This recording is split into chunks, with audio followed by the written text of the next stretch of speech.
Share screen going.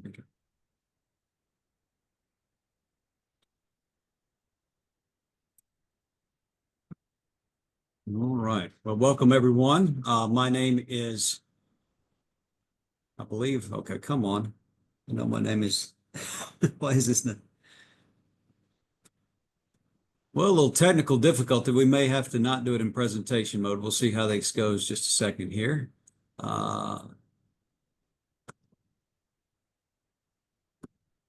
There we go. All right, perfect. Can everyone see the presentation?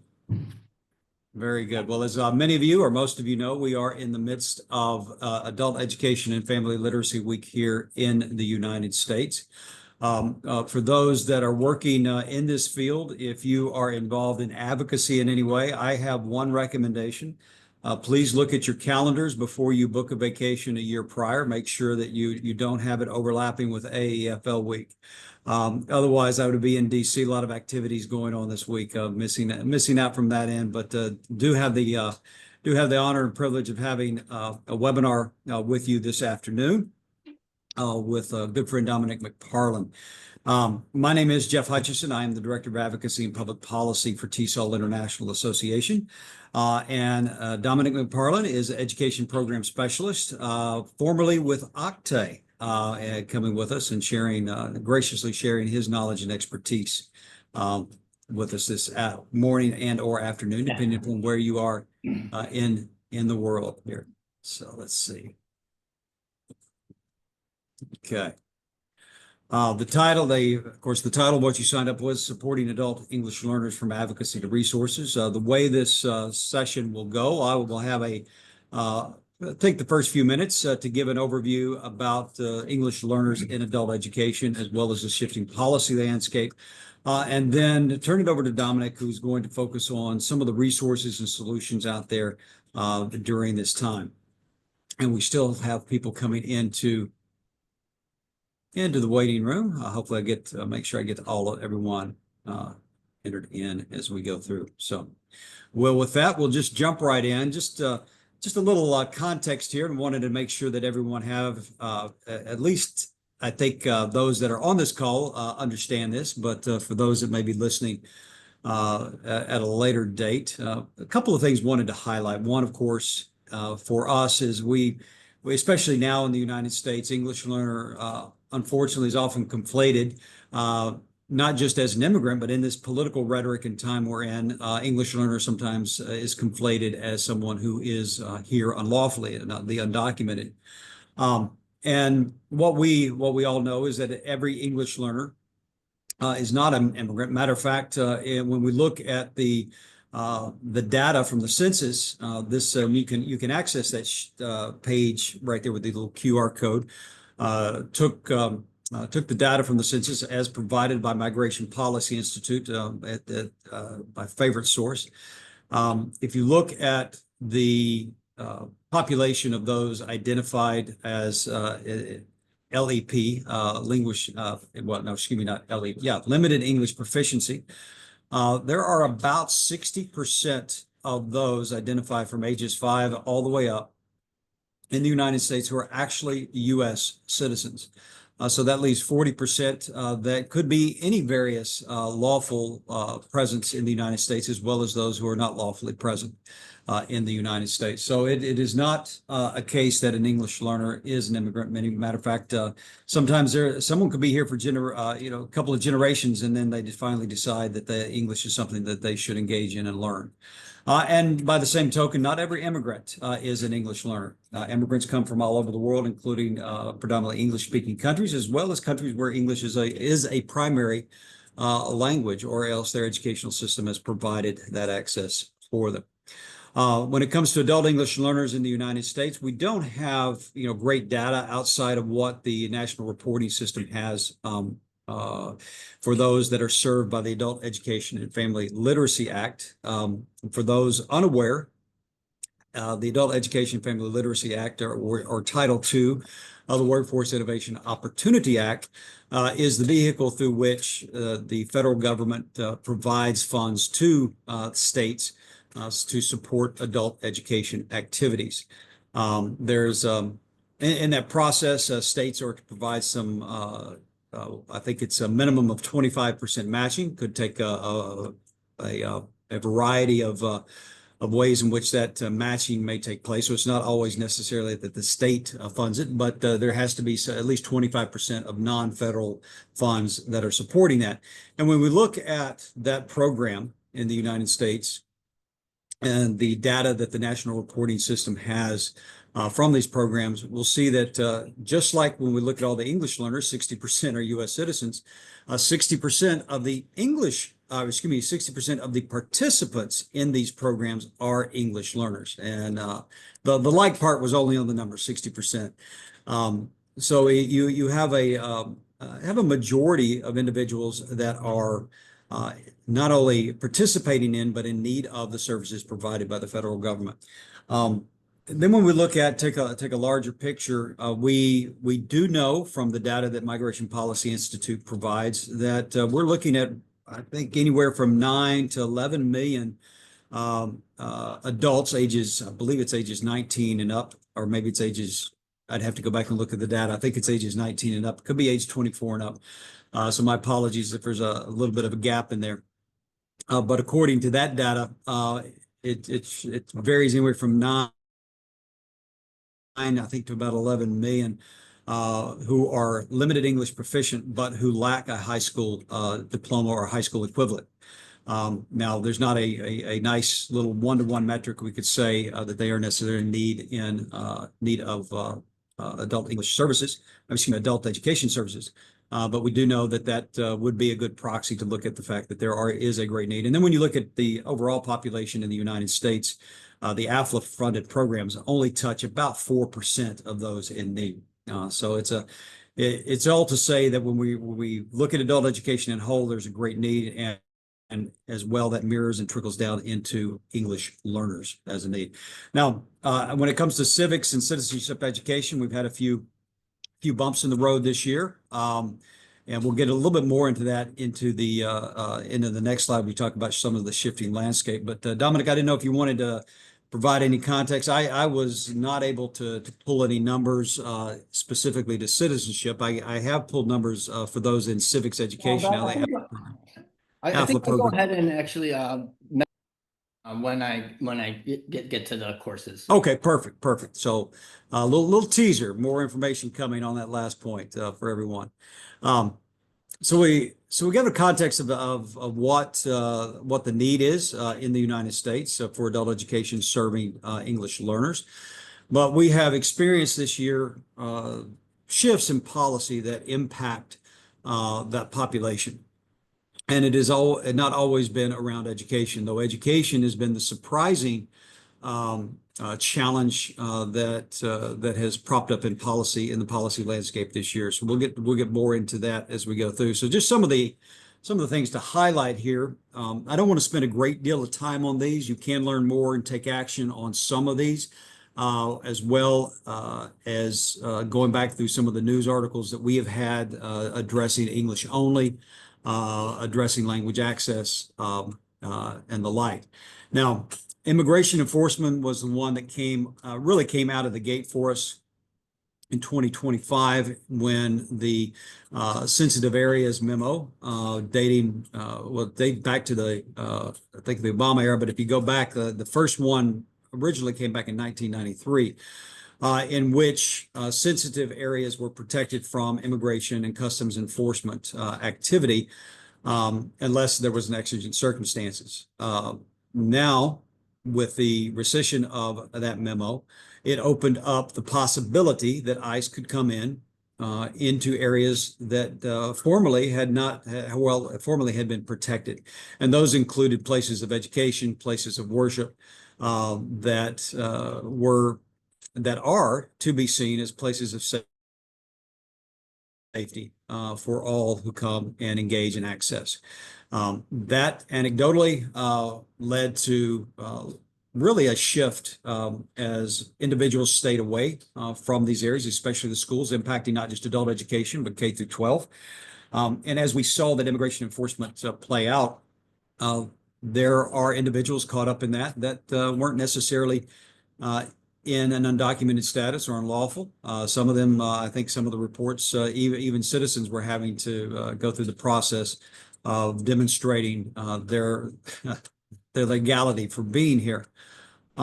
Put a great strain on programs, put a great strain on the access, not knowing who was showing up, especially in the K through 12 area, in which a lot of the educational facilities, as well as in higher education, put together protocol for when immigration does show up at the door. We do have on our site collected a few of the resources if you are interested in going a little bit deeper in that. Some of the resources that many school districts, even higher education institutions, have used to make sure that they've communicated correct protocol in that area. Language access really was one that hit very hard as well. On top of this, I think it was March 1st when the executive order came out that English was now designated as the official language of the United States. Now, it wasn't just that English was designated the official language. As a matter of fact, 30 states across the U.S. have that as the official language of the state. What really caused the great deal of impact was that with that, there was no longer the impetus to provide language access to public services. And that stemmed from a Clinton era memo, which directed the agencies, federal agencies, to provide language access to public services. So everything from financial, tax services, law enforcement, healthcare, everything was impacted. And there was quite a long history in which these agencies were building up their language access plans. And lep.gov used to have all of those communicated and articulated. And then the agencies themselves were able to continue to focus on that and provide that valuable and vital access to public services. That now has been, well, I won't say it's been taken away. It has been framed such that it is deprioritized. Matter of fact, the recent guidance from the Department of Justice said with the money we save by not providing services in other languages than English it can be used in education. Well, they also want to take away all the funding for education. So I'm not sure exactly what some of that actually means when we see the actual acts and actions being quite opposite of that expression. So language access has been huge. It has also devalued the home language and the assets of people, of English learners. And what they bring to it, because English learners themselves, they sometimes, many times you'll find that an English learner, especially in adult education, but also in K through 12, they have literacy. Sometimes professional certification, quite a portfolio of certification that they bring. It is only the English proficiency that they need. And so to say that they lack literacy would really not be an accurate statement in that. And you're taking the ability of services from them so that they can access, not services, but taking away the services that provide access to agencies that would allow them when they don't have that literacy in English. So it was very. It's actually a painful process to watch. There's been several of the agencies that taken it down. I think HUD, the Housing and Urban Development, took down some things. There was even reports out of immigration that they were taking away some of the translation services. So it caused a lot of unrest and uncertainty amongst English learners. And my apologies, I'm going a little bit long on that. I need to go ahead and get moving on. Citizenship grants, another area. There was not a huge pool of money, but it provided grants to provide services for citizenship and training that primarily went to and focused on and supported English learners who were in the process of seeking their citizenship. So, you've got people doing things the right way. And I say they're going through the legal process, and the government is taking that out from under them as well. So that is just one more just one more dent in the many things that have impacted them. And then the FY25 funding, and I call that fiasco. I think that is appropriate. At the end of May, the states were provided their notification of the allocation for their AFLA programs, their Adult Education Family Literacy Act funded programs. That did not include funding for integrated English and civics education, English language and civics education, unfortunately. And then just a month later, that rug was even pulled out from under them. So the programs, the states are going into their fiscal year, which begins July 1st. They get notification at the end of May. There's a big push about, what happened to the IELC grant money. There was some grassroots going on for that. And then, just a few weeks later, oh, by the way, it was almost like a game of takes backseat. We're not going to give you any money. And this was also wrapped up, you probably saw the news, in almost $7 billion that was being withheld from programs across the board. So you had almost 730 million that was being withheld for adult ed. You had almost 900 million for pre-K through 12, 2 billion for professional learning, and about 3 or 4 other programs, and migrant education was involved in that. Fortunately, through a lot of advocacy work that directly reached out to Republican senators, there was a group of 10 led by Senator Capito on the appropriations side that reached out and wanted OMB, Office of Management and Budget, to answer for what was going on.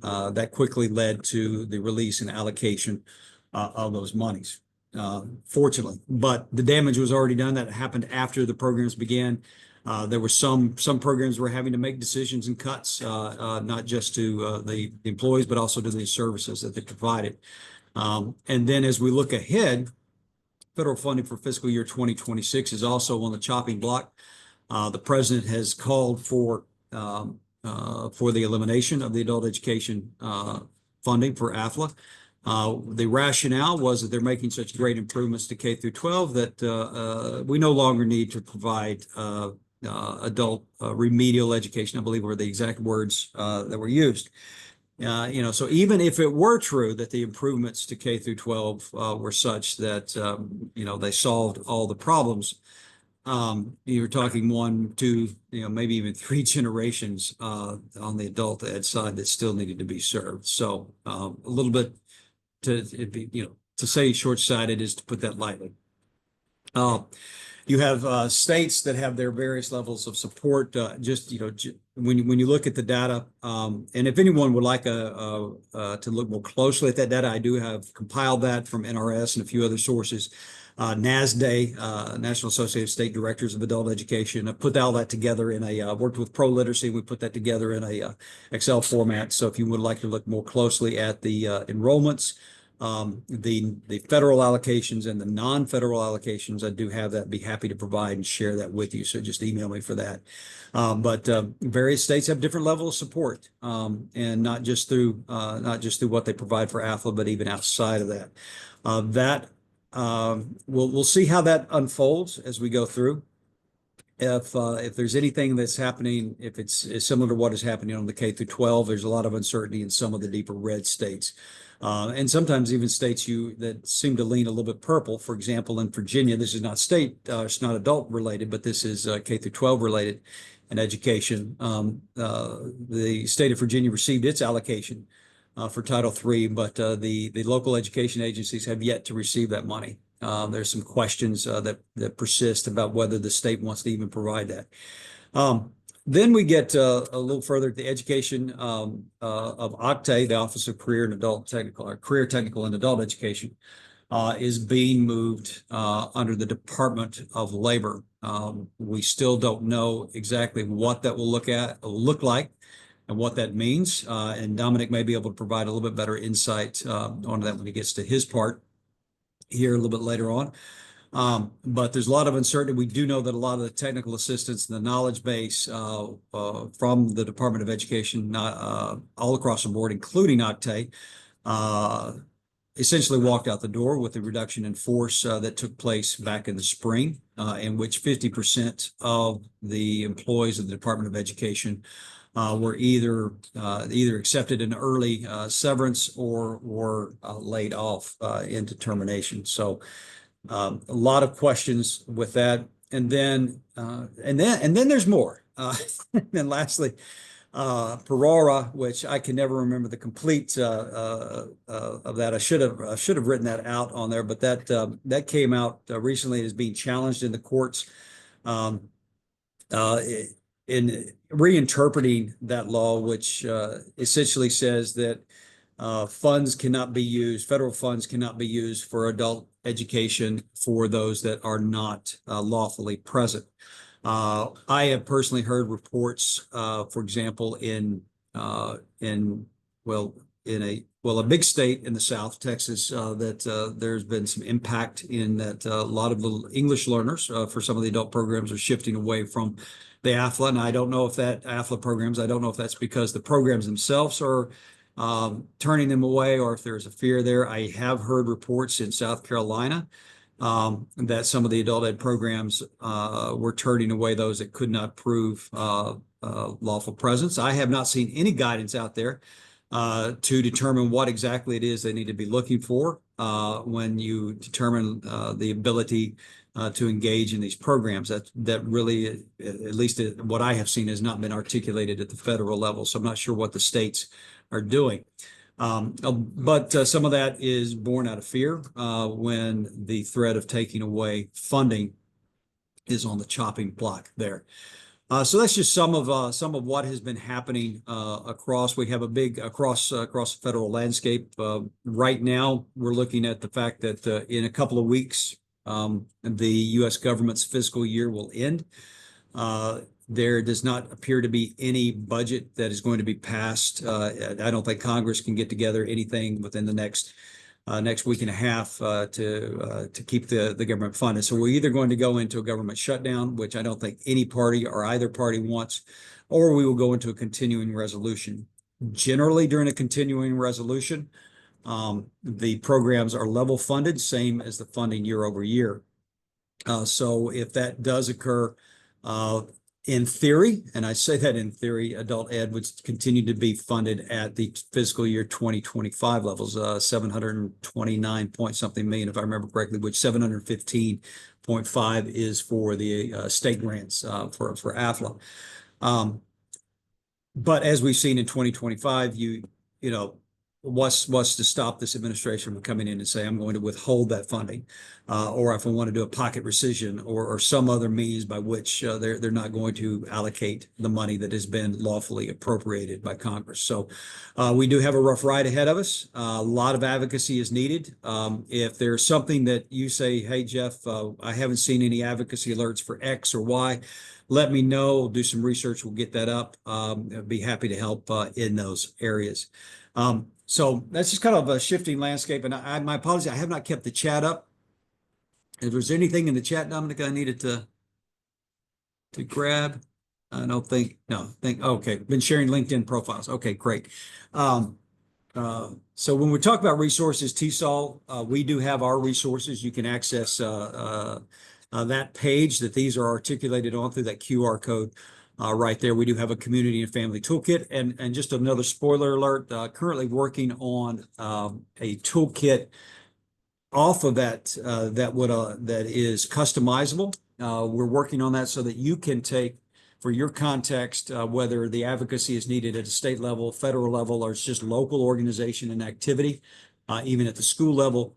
That you can work with that and have a customizable piece for your particular situation. We hope to have that out by the end of the year. So we'll see how that goes with that. If you want to learn more about WeAll, we have our toolkit that the former director of advocacy, many of you know, John Segota, put together.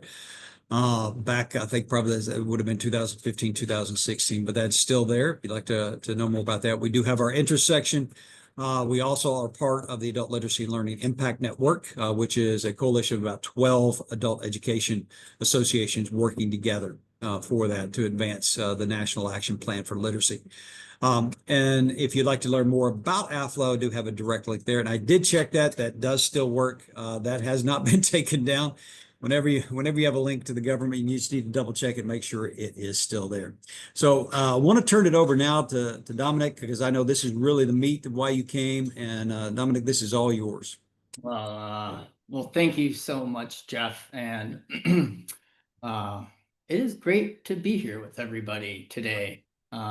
Looks like we have about half and half of people who either developed and create the course that I'm going to be talking about today, USA Learns, or familiar with some work, and then some individuals who maybe aren't as much. So this is a great opportunity to kind of get back in the saddle for me, so to speak. And I apologize if I'm a little rusty. It's been a while talking about shifting landscapes. Before I kind of jump into the USA Learns Access in America course and talk about some resources, as we think about shifting policy landscapes, to go back even a little further, so how far things have changed, as Jeff said, up until recently, I've been in the field of adult education, English language acquisition for well over 15, almost 20 years.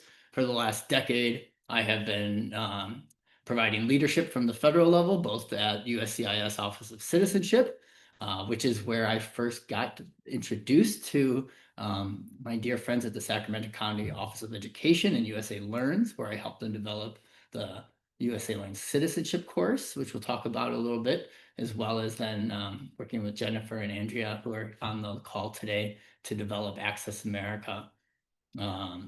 And then up until recently, I've been with the Office of Career Technical and Adult Education as an education program specialist. And it's really hard to fathom how much things have changed in the last several months. To give you a little bit more perspective as to what Jeff was talking about here, not only have we seen all these reductions in policy guidance removed, moving ed to labor, no more access for undocumented individuals. It's crazy to think that just a few months ago, adult education was at the center of a holistic federal effort to improve supports for immigrant integration and English learners across the board. I had the privilege of co-chairing the Task Force on New Americans, as well as an interagency strategy to promote naturalization. We had a raise the bar, lead the world. Bilingualism is a superpower at the Department of Education, and we had developed a little program, for technical assistance program, to help improve the integrated English literacy and civics education program, which had kind of become a bit more workplace ESL focus, IET focus after WHEEL authorization, and through the Enhancing Access for Refugees and New Americans project. Some of you have worked on it and are familiar with it here. We were really able to help shift the field of adult education towards supporting immigrants, refugees, and multilingual learners, all of which is now gone. So as Jeff said, like, you could, make sure to check ed or government links before you go on. So if you went and tried to find Enhancing Access for Refugees and Americans right now on links, it would not be there anymore. There is no task force report. There is no interagency working group anymore. There is no Division of Adult Education and Literacy. There's no Innovation and Improvement branch. There is no Accountability branch. There is money going out, and what are we to do? So I am very excited to be here today, not so much as a representative of the government or an education program specialist, but really more of a conscious connector of groups and organizations that are going to have to pick up a lot of the weight to kind of step in for what we've lost at the federal level. So as we know, and I'm going to apologize for reading a little bit today, but I want to do a little salesman, and I want to make sure I get everything out here. So as we know, the field of adult education, immigrant and refugee integration, ESL, and workforce development has been hit hard by recent loss of federal programs, restrictive access policies, and uncertain funding streams. Yet the needs of multilingual learners, newcomers, and internationally trained professionals remain urgent. And after leaving the department, I kind of asked myself, well, what can we do? And someone told me something that kind of helped me get back in the saddle, and hopefully this will be of use to some of you here today too. And a friend of mine said, they could kill the work, but they can't kill the work. And while we have lost programs and federal structure and funding streams that have been implemented longstanding to support English learners, multilingual learners, and immigrant integration, the work is still there. And it's now with that mindset that I come to you today. And I'm really excited to be able to connect the Sacramento County Office of Education, home of the nationally recognized USA Learns platform, and my dear friend Jeff and our friends at TESOL International, which is, of course, the leading professional community for English language teaching, for this AEFL Week collaboration to expand the reach and impact of adult English language education and immigrant integration across the country.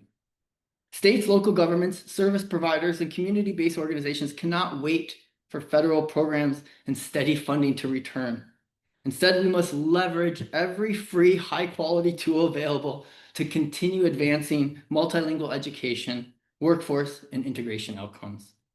So it's with that I'm here today to talk about USA Learns, and in particular, Access America, which is a free integration ESL course. And then alongside with TESOL's professional leadership, advocacy, and educator work, as we work together to bring together local governments and international professional development organizations to expand access to high quality free resources that can help equip states, workforce boards, adult schools, and immigrants serving organizations with tools to serve learners despite reduced federal funding and programs. We are, of course, here to strengthen professional development and capacity building and advance advocacy systems and engagement. Thinking about how, as we've lost the federal leadership, it's really going to come to national, state, and local organizations to really pick up and fill the gap where the federal government has left. So, it's great to bring TESOL and SCO and USA Learns together, who are national leaders in responding to the current challenges in adult education. Okay, so with that, slide please. And if everybody, if you want to just jump in, if you have questions or anything, it's a small group.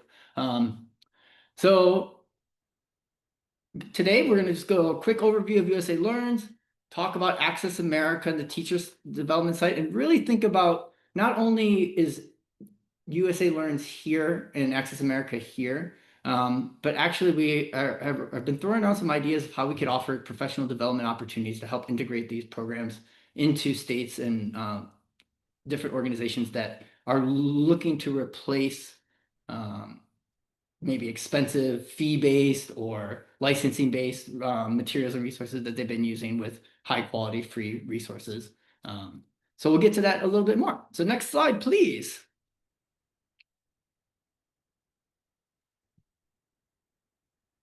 All right. So if you are not familiar with USA Learns, shame on you, but welcome to the club. It's great to be here. No, but USA Learns is it's a long-standing pillar in the ESL community in the United States, and it offers 7 free online courses. Basic ESL, reading, writing, speaking, and listening from basic to intermediate. The Access America course, which is supporting immigrant integration, context-based ESL. They also offer a citizenship course, which as of now, I believe is still current with the naturalization test. But with the shifting policy landscapes, I definitely want to urge you as you're beginning to think about helping prepare people for pathways to citizenship. They just started including neighborhood checks as part of the naturalization review process, and there's going to be changes to the test.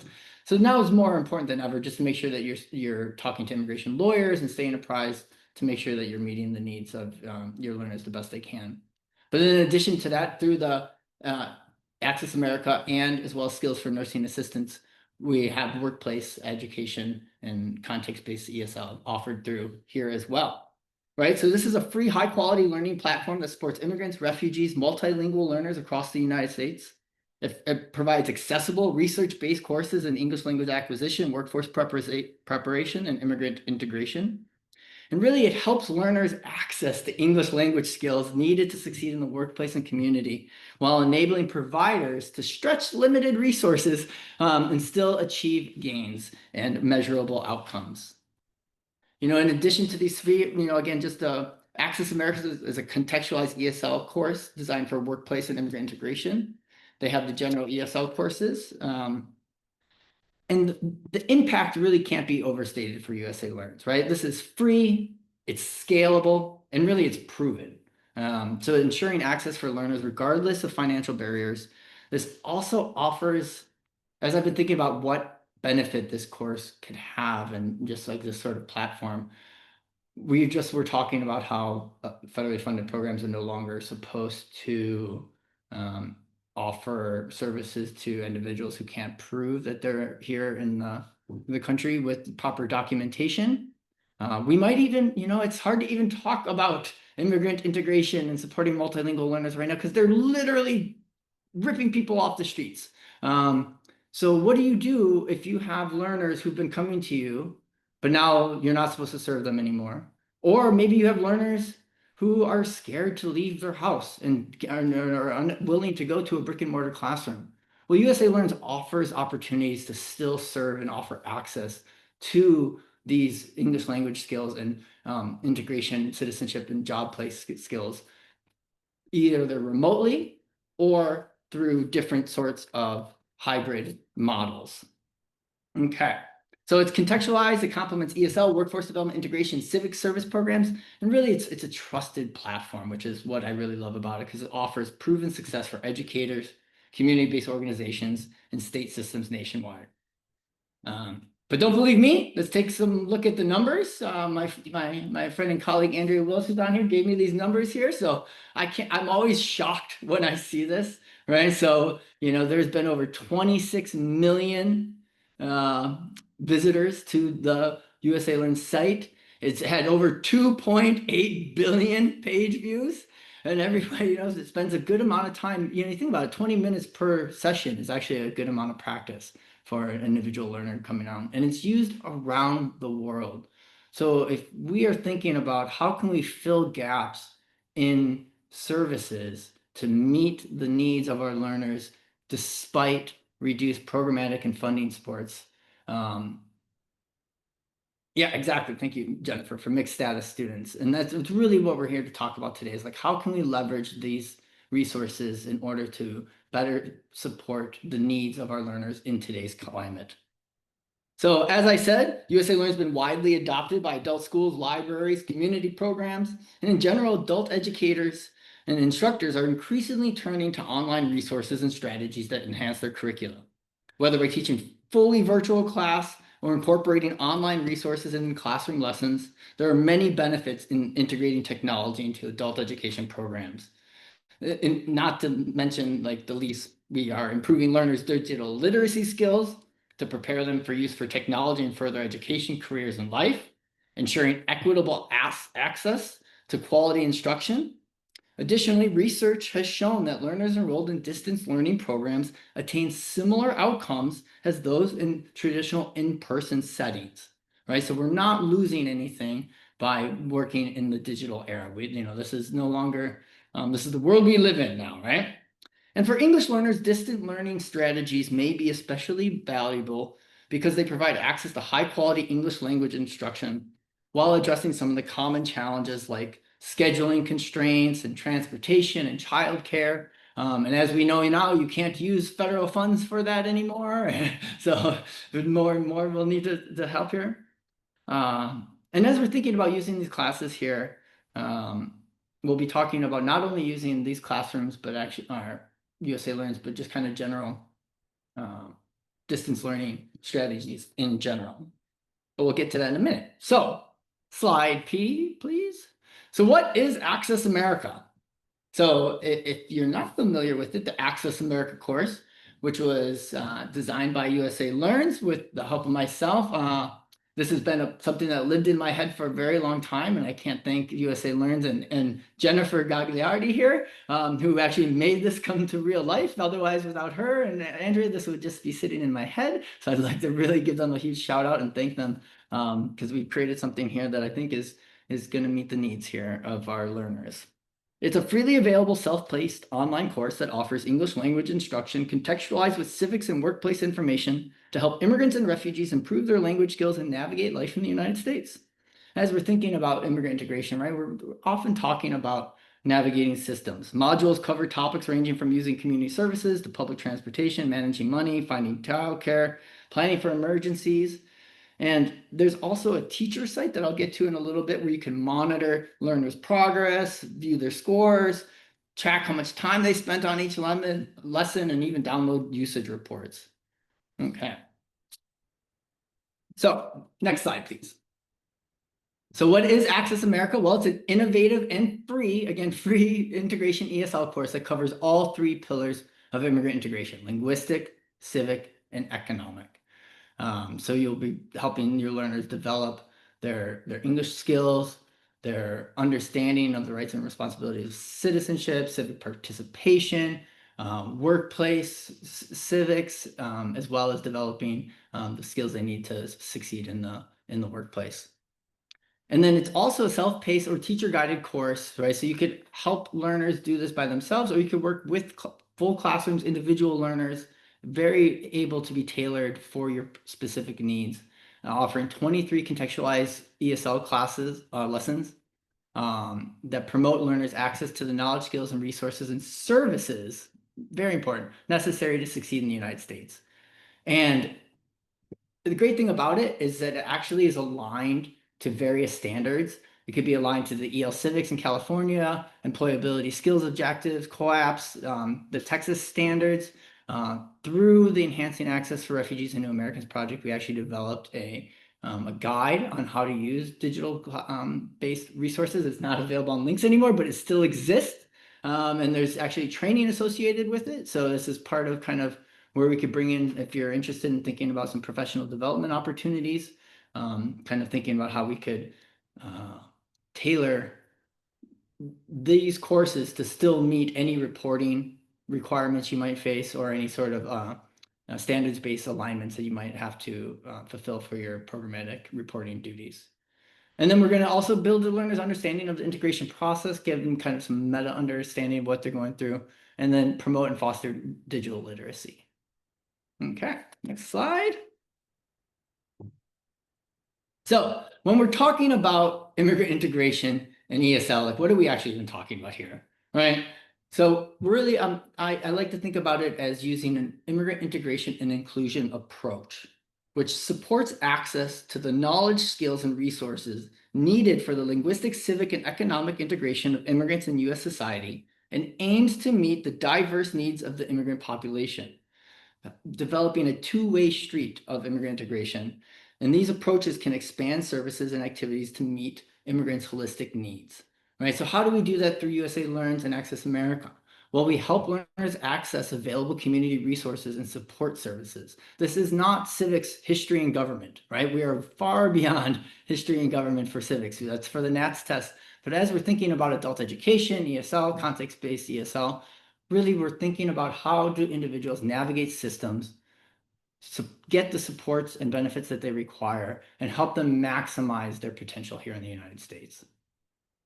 This course can help connect learners to their communities via in-your-community activities. It takes an online course into the real world. Up until recently, this would be the part of the course I'd be promoting more than any, because unlike a lot of other web-based courses, this actually, when we're thinking about integration, we have to actually be in our communities. And the great thing about this course is it actually urges learners to go into their communities, do activities, and then come back and report on them. As we're thinking about implementing these courses in today's context, these can be augmented in a variety of ways to still achieve the goals, even if you're not feeling comfortable with actually sending your learners out into their communities at this time. Again, as we're thinking about adapting these and thinking about different professional development opportunities in terms of integrating USA Learns, these are the types of things that would be included to help you really tailor and adjust the courses for your learners' needs and today's climate. And then they're aligned with the stages of immigrant integration, which are very much in flux, but kind of give us a path of kind of from honeymoon to full integration. All right. So there's a bunch of new stuff going on here. They've just been upgrading some of the sites is available. You can use it on desktops and phones now. And they've added speaking practice to all the conversation topics. I love the new getting help videos with information about where learners can find additional resources, like where do you get help paying for childcare or transportation. They added in a parent-teacher conference for Unit 2.4 in the listening activity, which we know is such a big issue of like advocating, supporting your students and your kids in their own education. And then we have the talk about activity added to each unit as part of culminating activities where there's a problem solving and visual prompt for speaking practice. And you could actually record your voice and listen back to it as well. So there's really a lot of instantaneous feedback built into the class, even if it's just a learner doing it on their own, but also offering you lots of opportunity to find corrective feedback and offer instruction as well. And there's vocabulary flashcard games to review to add at every lesson. And then to make it more like the learners that we serve, there are more diverse voices right now. Okay. Good. I think we're about right on time here. Good deal. So not only can USA Learns be used by learners alone, you could take this course, and I've done this before in my own classrooms, and shine it on, just get a projector and shine it on the wall, and you could do whole classroom learning with this. You could have different scaffolded and levels of learners broken up, and you could create these different teacher sites for managing your classes, which again will allow you to register and get started, where you could actually create and manage classrooms as a teacher. You could preview all the classrooms, lessons, and student experiences, and help support your learners through the teacher site. Next slide. So what this site does is it helps you create free classes based on the USA Learns courses. You can invite students to register for your class. You can manage student progress and download reports, which you could also then integrate into your own reporting and data entry systems that you might be using for your own programs. Okay. One more, we're almost there before we have any questions here. And what I love about this is like we have all the scope and sequence for links and teacher notes, but then as we're thinking about Access America, not only is there a scope and sequence, a vocabulary list, and teacher tips, as well as flyers for students. Again, we have additional training and guides to help you align these courses to any standards you might be having to use, as well as modify the content to meet your particular local needs. Right? So Access America is from Sacramento County Office of Education, so it's obviously California based. The way you navigate public transportation is going to be a little bit different in California versus New York. So how do we tailor these lessons and the course to meet our particular context and learners' needs? So it's like there's just a wealth of material and supports for both the learners and the teachers. And if we could come together and think about like how can we leverage this stuff to help fill gaps as we're needed, I think we're going to be able to really support learners in a way that is meaningful and allows us to address the shifting policy landscape that we are currently under. Okay, I think I have one more here before I bring it up. All right, so this is new. This is something we're thinking about here. But I want to give you a little like sales pitch now. I don't really do this here, but I'm here as like a consultant and a connector, bringing people together. So I'm thinking about the context and rationale for like, why are we bringing why is it important that TESOL helps promote a local government office that has free platforms? Well, because the government is not doing it anymore. So we need institutions like TESOL to step up and build these connections with local organizations, local governments like Sacramento, to offer these freely available resources to help meet the needs of learners in today's climate. Because the field of adult education, immigrant refugee integration, workforce development has been hit hard by these loss of programs, as we said. But we, instead of giving up, right, throwing in the towel, we must leverage every free, high-quality tool available. So SCO, as I call Sacramento County Office of Education, and USA Learns is uniquely positioned here to meet this challenge. It's a free, online, research-based, contextualized, and internationally recognized language learning platform that provides all these resources that can be immediately developed and implemented by educators, states, community organizations, state agencies, and also by learners themselves.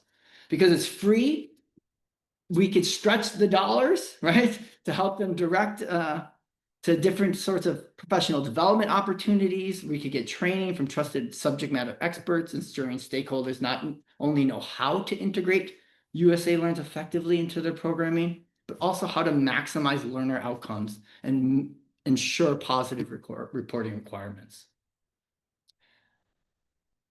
Leveraging this course and professional development opportunities is a great capacity building effort. State adult education offices and community-based providers can expand services without prohibitive licensing costs. It supports wraparound integration. It complements workforce, immigrant inclusion, social services programming, ensuring learners can access language and digital skills in tandem with employment and community integration. But most importantly, why now, right? Why are we here doing this right now? Sure, it's AEFL week, so we would be, Jeff and I would be doing something like this, no matter what the climate right now, but it's just a different sort of session here. But in this period of structural and economic shifts, providers and funders can maximize their return on investment by combining free, scalable resources like USA Learns with targeted, expert-led professional development for their providers. This approach ensures accountability, strong reporting outcomes, and most importantly, continued success for immigrants, refugees, and multilingual learners, even in this era of constrained resources. So as we work together and bring together SCO, USA Learns, TESOL, and begin to broaden our reach for these freely available resources and professional development opportunities, we will continue to succeed and advance workplace ESL and immigrant integration opportunities across the state's communities and service systems. We will strengthen the capacity of educators and organizations to integrate free, high-quality resources into their programming. And we will advance TESOL and other advocacy goals by engaging state, national, and local government organizations in sustainable, scalable solutions for multilingual learners. All right, that's my spiel. That's my pitch. We have 5 minutes to go. Did I make it, Jeff? We did, Dominic. I appreciate it. I very much appreciated the admonition that you provided at the end. It's our charge.